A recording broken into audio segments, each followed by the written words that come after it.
Hi friends, welcome to శివాయన మహా ఓంకి స్వాగతం. Friends, మీరు కొత్తవారు కనుకైతే నా ఛానల్ని సబ్స్క్రైబ్ చేసుకోండి ఫ్రెండ్స్. నేను పెట్టిన ప్రతి వీడియో మీకు నోటిఫికేషన్ వస్తుంది. అలాగే పక్కనున్న బెల్ ఐకాన్ నొక్కి లైక్ చేసుకోండి ఫ్రెండ్స్. ఇక మన వీడియోలోకి వెళ్దాం. తెలుగు మనుగడకు ఢోకా లేదు, చచ్చినట్టు బతికించే భాష, బతికే భాష. ఇది సరదాగా నవ్వుకోవడానికి మాత్రమే. శంకర్జీ సుందర తెలుగు ఆ సొంతం గురించి సరదాగా నవ్వుకోవడానికి మాత్రమే. చచ్చినట్టు బతికించే భాష. తెలుగువాడికి సాటి ఇంకొకటి లేడు. అందరిది ఒక దారైతే మనవాడిది ఇంకో దారి. అందరూ పొగ పీలిస్తే తెలుగువాడు పొగ తాగుతాడు. ఇంతేకాదు, తెలుగువాడు దెబ్బలు తింటాడు. దెబ్బలు ఏమైనా తినే పదార్థాలా అంటే ఉలకడు పలకడు. సంస్కృతం అమర భాష అంటారు. దాని సంగతేమో కానీ తెలుగు మాత్రం ఖచ్చితంగా అమర భాషే. ఇందుకు ఉదాహరణలు ఉన్నాయి. ఎవరి మీదైనా ప్రేమ వచ్చినా కోపం వచ్చినా సచ్చినోడా అని తెలుగువాడు పిలుస్తాడు. సచ్చినోడు ఎలా పలుకుతాడని ఆలోచించడు. సచ్చినా ఒప్పుకోడు అంటాడు. చస్తే ఎలా ఒప్పుకుంటాడు? చచ్చినాక ఒప్పుకుని చూపించినవాడు ఒక్కడైనా ఉన్నాడా? ఆశ చావడం లేదంటాడు. చెట్లకే ప్రాణం ఉందని చెప్పుకుని చావని వాళ్ళు ఇంకా ఉన్నారు. అలాంటి వాళ్ళు ఆశకు ప్రాణం ఉంటుందని ఎలా ఒప్పుకుని చస్తారు? తెలుగువాడు కంటి చూపుతో చంపేస్తాడు. అతడి శక్తి అలాంటిది. ఇలాంటి అతీత శక్తులు యావత్ ప్రపంచంలో తెలుగువాడికి మాత్రమే ఉన్నాయి. ఎంత గొప్ప, ఎంత చిత్రం! మత్తు పానీయాలైన సారా, బ్రాందీ, విస్కీలను సేవిస్తున్నానంటాడు. అదే సమయంలో మంచినీళ్లు తాగుతున్నానంటాడు తప్ప సేవిస్తున్నానన్నాడు. ఇదేం చిత్రమో! ఇంకా చిత్రమేమిటంటే మందు కొడుతున్నా అంటాడు. కొట్టడానికి మందేమన్నా మనీషా, పశువా? బాతా కాని కొట్టకు అంటాడు. దీని పరిస్థితి ఇది. అనారోగ్యకరమైన నిషా పానీయాన్ని ఆరోగ్యప్రదాయిని అయిన మందు పేరుతో పిలుస్తాడు. అంతా మందే అనుకునేవాడు తప్ప ఇంకెవడైనా ఈ పని చేయగలడా? తెలుగువాడు ఎందులోనైనా ఆటను చూడగలడు. మాట్లాడతానంటాడు, పోట్లాడతానంటాడు, మనస్ఫూర్తిగా కోరుకుంటున్నానంటాడు. మనసు పూర్తిగా కాకుండా అందులో 50% 75% ఉంచి కోరుకుంటాడా ఏంటి? ఇంకో మాట, హృదయపూర్వకంగా అభినందిస్తున్నానంటాడు. కాసేపు హృదయాన్ని పక్కన పెడితే అభినందించే అవకాశం ఉందా? ఉంటుందా? తెలుగువాడి న్యాయమే వేరు. బడాయి గాని మాట మాట్లాడితే మనస్సాక్షిగా అంటాడు. మనసుకు ఏమన్నా రూపం ఉందా? మాట ఉందా? వచ్చి సాక్ష్యం చెప్పడానికి అగ్ని సాక్షిగా పెళ్ళాడాను అని కూడా అంటాడు. అగ్ని ఏదో చిటపెటలాడుతుంది కానీ ఎవరైనా సంసారంలో చిచ్చు పెడితే అదొచ్చి అడ్డుపడుతుందా ఏంటి? కళ్ళల్లో నిప్పులు పోసుకుంటున్నానంటాడు. పోసుకోమనండి చూద్దాం. పెళ్లి కాని ఆడపిల్లలను గుండెల మీద కుంపటి అంటాడు. ఇది ఎంత తప్పు! గుండెల మీద కుంపటి పెట్టుకున్న మొనగాళ్ళు యావత్ భూ ప్రపంచంలో ఎవరైనా ఉన్నారా? మాటేగా ఏదైనా అంటాడు. గుండె మీద బరువు తగ్గించుకున్నానంటాడు. గుండెల మీద బట్టల బరువు తప్ప ఇంకేం బరువు ఉంటుంది? నవ్వితే నవరత్నాలు రాలతాయంటాడు. రత్నాలా పాడా? మరీ గట్టిగా నవ్వితే పళ్ళు రాలిపోతాయేమో, చిటికలో పని అయిపోతుందంటాడు.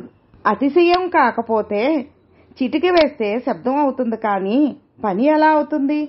ఒట్టి మాటలు కట్టిపెట్టోయని గురుజాడ చెప్పినా మన వాళ్ళు వినరు. అప్పు తీసుకునేటప్పుడు నీ డబ్బు వడ్డీతో సహా పువ్వుల్లో పెట్టి ఇస్తానంటారు.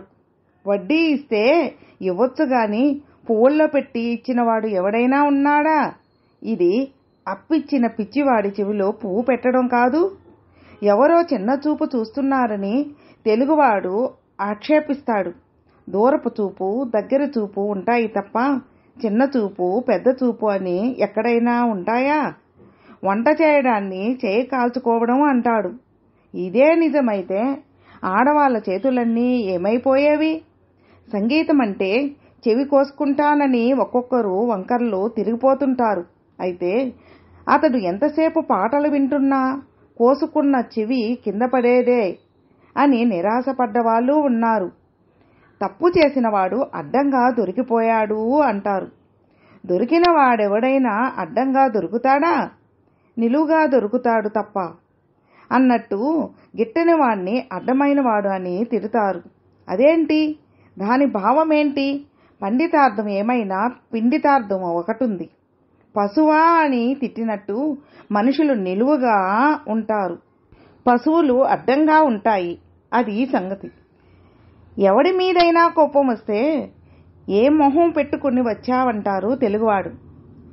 ఎవడికైనా ఒకటే ముఖం ఉంటుంది, కానీ బ్రహ్మలాగా 4 ముఖాలు, రావణ బ్రహ్మలాగా 10 ముఖాలు ఉండవు కదా. పలానా వాడు తలలు మార్చే రకం అనేది కూడా తెలుగువాడి వాడుక. ఇదెలా సాధ్యం?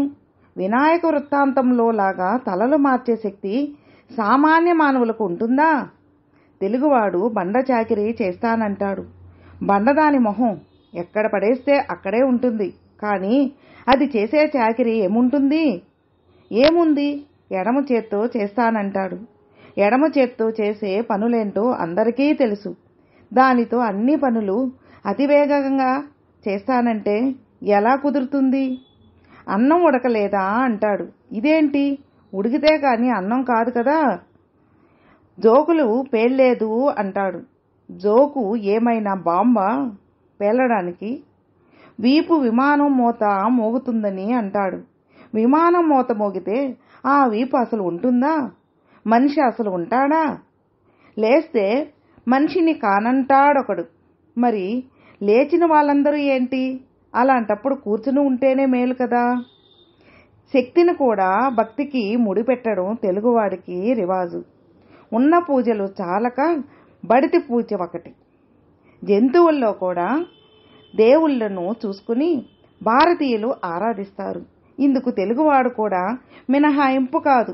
ఎటొచ్చి మనుషుల్లో జంతువుల్ని చూడటం అతగాడి ప్రత్యేకత. గిట్టని వాళ్లను పంది, కుక్క, గాడిద అని తిట్టే తెలుగువాడు ఇష్టమైన వాణ్ణి పులి, సింహం, గుర్రం అని అభిమానంగా చూస్తాడు, పిలుస్తాడు.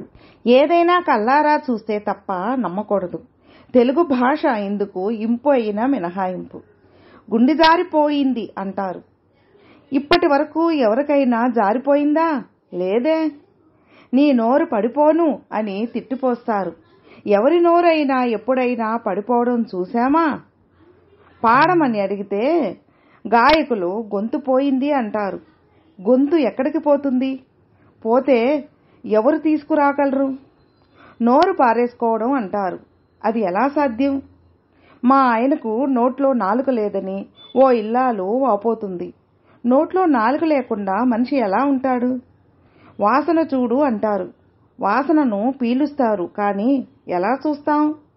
రుచి చూడటం కూడా అంతే. ఎవరు చూడగలరు? పత్రికలు చదివి వాటిలోని పడికట్టు మాటలను కంఠస్థం చేసేవాడు తెలుగువాడు. ఫలానా వాడు బాధకు గురయ్యాడు అంటాడు. మధ్యలో గురి ఎందుకు? బాధపడ్డాడు అనొచ్చుగా. దిగ్భ్రాంతి వ్యక్తం చేశాడంటాడు. దిగ్భ్రాంతి చెందాడు అనడు. దిగ్భ్రాంతిని ఎలా వ్యక్తం చేస్తాడంటే చెప్పడు. తప్పు చేస్తే పాపం అంటాడు. సరే, ఎదుటివాడు కష్టాల్లో ఉంటే అయ్యో పాపం అంటాడు. తెలుగు భాష ఏమన్నా పుణ్యానికి వచ్చిందా ఏంటి? దేశ భాషలందు తెలుగు లెస్స అని శ్రీకృష్ణదేవరాయలు చెప్పాడని గొప్పగా చెబుతాం. ఇంగ్లీషు మాటలు తెలుగులో కలవని రోజుల్లో అన్న మాటలివి. తెలుగంతా ఇంగ్లీషు మయం అయిన ఈ రోజుల్లో అయితే ప్రపంచ భాషలందు తెలుగు లెస్స అనక తప్పదు. తమిళుడు తన భాషలో మాట్లాడుతుంటే తమిళుడికి తప్ప ఇంకొకరికి అర్థం కాదు. బెంగాలీ తన భాషలో మాట్లాడుతుంటే బెంగాలీకి తప్ప ఇంకొకరికి అర్థం కాదు. తెలుగు తప్ప భారతీయ భాషలన్నీ అంతే.